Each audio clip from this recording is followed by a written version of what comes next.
Okei, hei, katsotaan tuo allekirjoitustabletti, että me saadaan se nyt kuntoon sitten. Ensimmäinen mitä tehdään on se, että kuvat, se pitää päivittää. Tuo kuvatsofta pitää päivittää. Jos ei se olisi päivitetty, niin se olisi ilmoittanut mulle jo tässä, että hanki päivitys. Ja Google Play-kaupasta ihan normaalisti päivitys. Sitten avataan sovellus. Ja katsotaan täältä näin, että on oikea tili.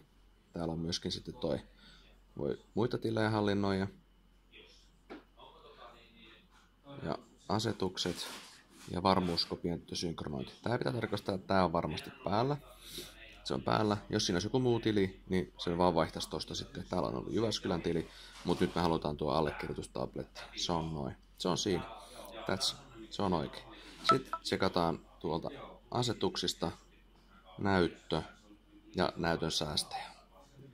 Täältä kuvat pitää olla valittuna. Ja yksi, mikä on tosi tärkeä, on täältä painaa näytön säästäjän käytösaika, että täällä on molemmat. Ei telakoitunut, ladattaessa se käy myöskin, mutta molemmat, niin sä varmistat sillä sen, että se varmasti toimii.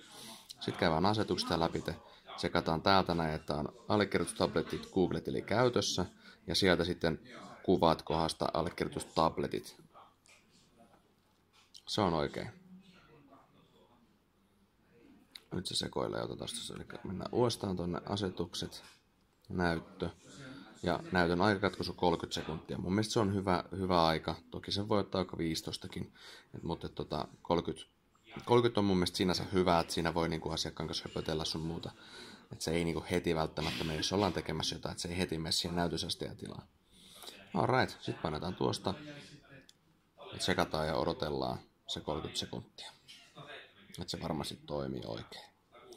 Eli tosi tärkeää on se, että sieltä näytön säästäjän asetuksesta ylältä painaa sitä 3 pistettä, eli menee sieltä ja näytön säästäjän käynnistysaika molemmat. Niin sillä me saadaan. Sitten jos on vain telakoitunut, niin silloin se ei lähde pyörittää sitä ollenkaan. Noin. Sitten vielä näyttö pimeäksi siitä kertaalleen. Noin. Sieltä lähti pyöriin. Ei muuta kuin asentelemaan.